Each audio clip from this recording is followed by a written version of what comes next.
Seja bem-vindo a um seminário sobre relatividade restrita ou especial.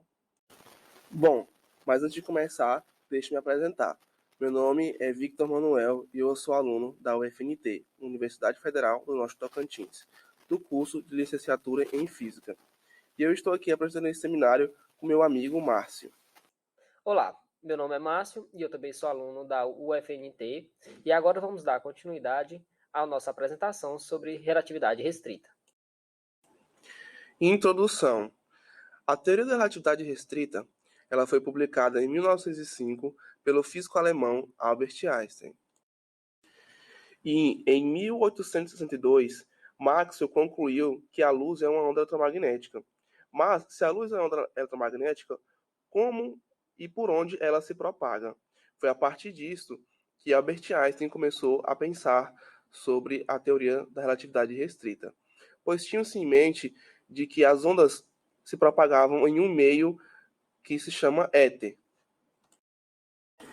E para se tentar calcular a velocidade relativa desse meio chamado éter, foram feitas diversas experiências, como, por exemplo, o interferômetro de Maxwell. E todos esses experimentos acabaram falhando para se calcular essa velocidade relativa do meio.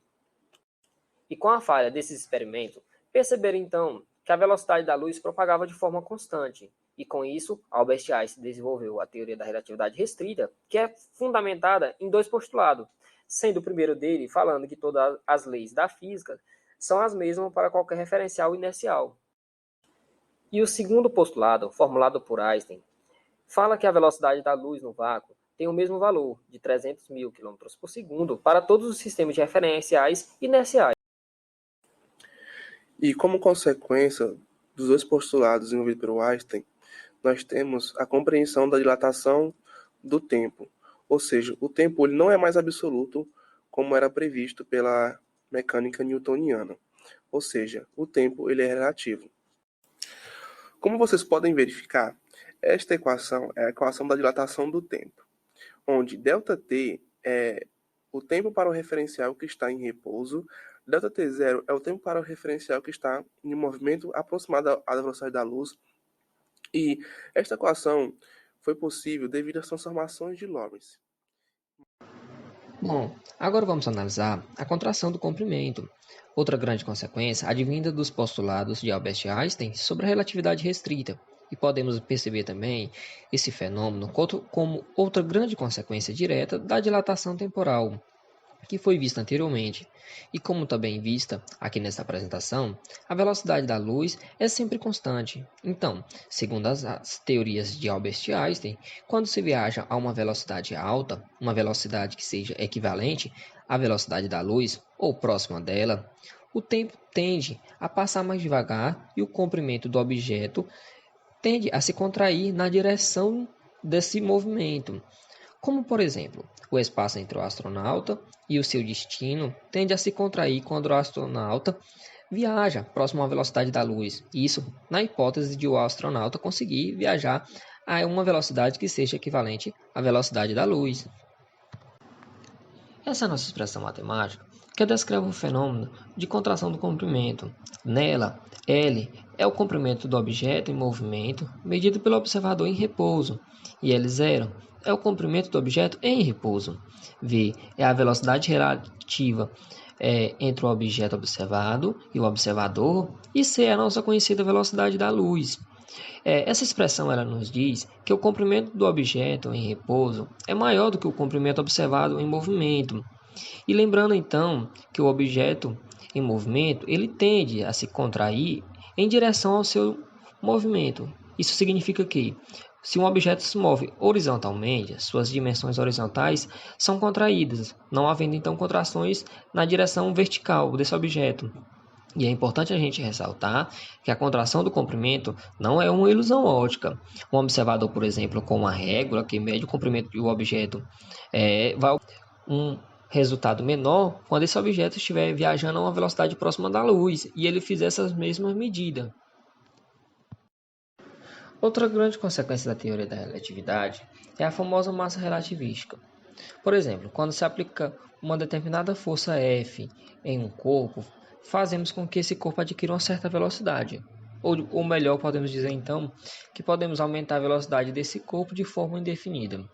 Mas, por exemplo, se esse corpo atingisse, por exemplo, a velocidade da luz no vácuo, a força não seria mais capaz de causar aceleração nesse corpo, pelo simples fato dele já ter conseguido atingir a velocidade limite permitida pelo universo, segundo a teoria da relatividade. Então, nesse caso, poderemos dizer então que a inércia desse corpo seria infinita, né? Sendo assim, cada vez então que aumentamos a velocidade desse corpo, aumentamos também sua inércia, sua oposição ao movimento. Caso continuássemos aumentando a sua velocidade, tendendo à velocidade da luz, sua inércia também tenderia a ficar infinitamente grande, aumentando exponencialmente. E isso nos diz então que corpos massivos não conseguem atingir a velocidade da luz. E esse fenômeno é claramente observado pela expressão matemática abaixo, onde m0 corresponde à massa de um corpo determinado em repouso em relação ao seu sistema de referencial inercial e m é a sua massa quando dotado de velocidade v. E é interessante a gente analisar isso porque todos os termos que estão dentro da raiz, quando a velocidade v tende à velocidade da luz, esse resulta em zero, e isso torna a massa infinitamente grande. Bom, para compreender melhor as consequências dos dois postulados de Albert Einstein, vou apresentar a vocês uma pequena simulação computacional sobre contração relativística. Aqui nós vamos tratar da contração do comprimento e da contração do tempo. Vocês podem verificar aqui a velocidade da nave, o comprimento da nave em repouso, o comprimento da nave em movimento, o tempo no interior da nave e o tempo para o observador externo. Primeiro vamos testar uma velocidade pequena, né, uma velocidade que não seja significativa à velocidade da luz. Vou colocar aqui uma velocidade pequena de 0,10. Bom, vamos verificar o tempo passando. Nave em movimento, com uma velocidade pequena, tá se movendo bem devagarzinho. Bom, como vocês podem ver, né, o comprimento ele não diminuiu, porque estava numa velocidade pequena. O tempo também não. Porque, como a gente já havia mencionado, né, os efeitos relativísticos só funcionam para velocidades altas ou velocidades próximas da velocidade da luz. Então eu vou pegar aqui uma velocidade, né, um pouco alta. Vou pegar 0,6 da velocidade da luz. E aí nós vamos testar como vai ficar o comprimento e o tempo. Vamos lá então. Então a velocidade relativamente alta. A nave vai se mover e nós vamos verificar. Olha só, o comprimento era 2 metros e desceu para 1,6. O tempo da nave, no interior da nave é de 3,4 segundos, né? E o tempo no interior da nave passou também diferente, é um pouco maior. E à medida que a gente vai aumentando esta velocidade, a gente vai percebendo melhor os efeitos relativísticos, como por exemplo colocar 800. Olha só,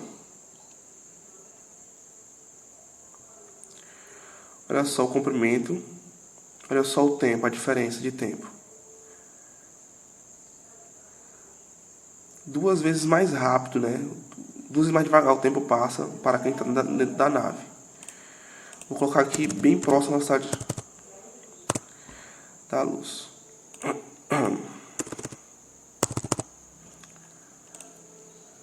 Olha só o comprimento no vídeo, na simulação, quase não dá para ver o comprimento.